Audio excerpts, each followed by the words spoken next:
commentaires yi doon suñu ay internautes Mamadou Tako Astou Diallo ak ki nga xam ni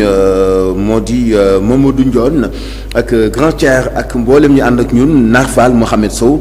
ñu ngi leen di ziar bu baax yéen a ngi ànd ak seen émission Antenne 14 ci NMD Média. naka président de la République daaneel ay kàddoom réaction yi jip ñi ànd ak ñi àndul ku nekk ak position ak ni muy taxawee mais dafa am ñoo xam ni. dañ ko tuumaal kuy wax lu dul dëgg am ñoo xam dañu dem ba seen déclaration xaw na jege sax saaga moo tax ki nga xam ni mooy Clédor Sène samp laaj ni Bougane ak Thierno Bocoum ni ngeen di doxale la Sénégal yi comprendreul nan la parce que du lii ngeen jikkoon woon Sénégal yi nit ki mën na opposé wu mën na wax xalaatam comme ni ko ñeneen defee waa APR sax egguñu ci yenn déclaration yuy xaw a daanaka jegewaale sax saaga xanaa dafa am lu ngeen di chercher mu nekk sortie yoo xam ni. bàyyeekoo na ci ay politique yu Clédor Sène dénoncé ñaawlu itam te jàpp ni jaaruwul ci Sénégal ñu teewlu ko. yow yaa ko wax réaction assez violente il a insulté mooy li Cheikh Ousmane wax léegi rek waxuñu seen gémmiñ di nàcc la parce que je crois que war nañu kam jox cër Sénégalais yi gis nga politique du reewande du saaga le cas du commissaire Keïta est là am na ñeneen ñu nekk en prison ndax seen ay écart de langage. Je crois que Bougane il est en train de beaucoup décevoir les Sénégalais parce que benn moment nit ñi gëmoon nañ ko te man bokkoon naa sax ci ñi ko gëmoon benn moment mais facette bi muy wone fi mu nekk nii di wax bay saaga ba njàpp di censurer ay saagaam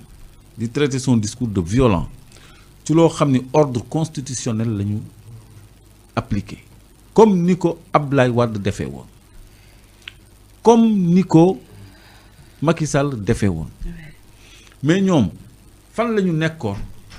bi Macky Sall jëlee décret ni dàq na élection yi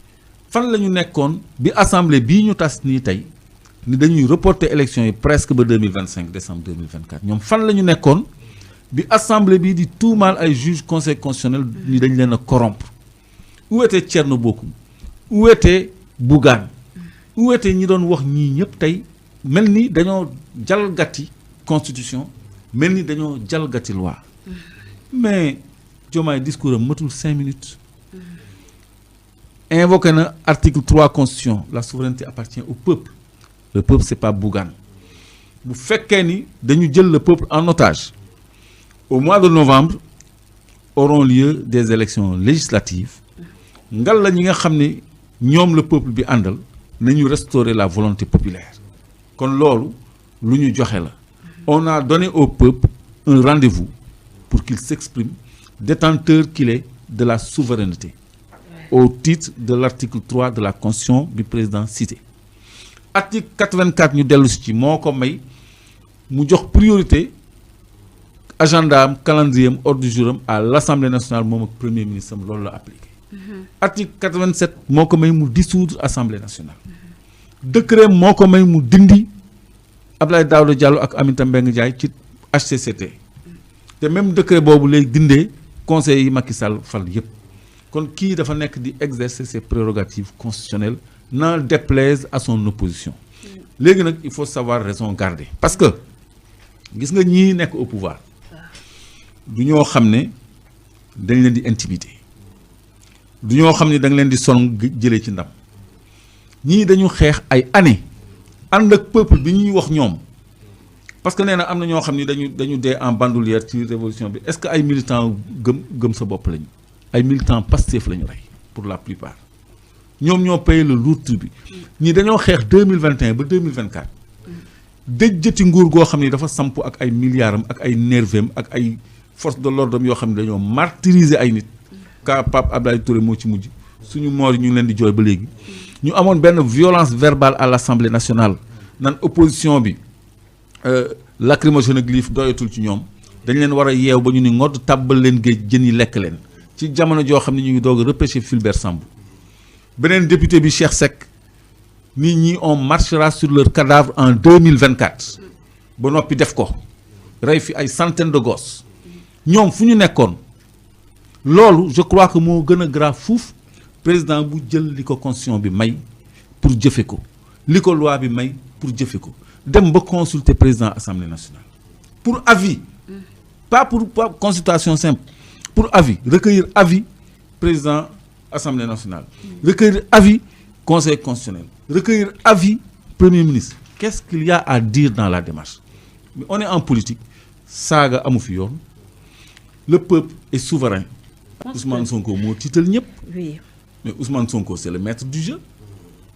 Mais c'est lui qui s'est battu corps et âme. Moom lañ doon toj ay vitram ci kaw, moom lañ doon barricade këram, moom lañ doon jël ci biir convoi am di ko dugal ci ay fourgon blindé di vilipender ay image am. Mais moom la ñu taqal deram d'une façon boo xam ni kenn xamul, tuumaal ko fi lu nekk. Mame Mbaye Niang topp ko fi un homme politique. Moom lañ doon tere jusqu'à une conférence de presse ci jamono joo xam ni Mame Mbaye Niang dafa doon dem conférence de presse. Moom la ñu xotti ay affiche u partem jël décret dissoudre partem xaaruñu sax promulgation xaaruñu sax recours délai de recours xaaruñu dara ci saa si ñu dem jëli matérielu jàmbur jaxase siège yeeg tout ça ñoom lañ ko def fii. ñoom la ñu jiiñ terroriste Ousmane Sonko la ñu jiiñ terroriste moom la ñu jiiñ salafiste moom la ñu jiiñ rebelle moom la ñu jiiñ lu nekk jiiñ nañ ko attribué nañ ko fi sax ay immeuble jiiñ nañ ko fi jaaykatu suuf jiiñ nañ ko lu nekk mu fal président fal moitié assemblée nationale kon kooku am na kàddu ci ni réew mi doxee. dëggantaan Clédor Sène Ousmane Sonko ak fi mu jaar fépp nga bëgg ni amul kàddu ci ni réew muy doxee doonul lu xel mën a nangu et pourquoi nit ñi mënuñu ko wanaasu mënuñu ko accepter surtout ñu nekk ci langue politique yi loolee doon réaction bu am solo bu bàyyeekoo ci Clédor Sène.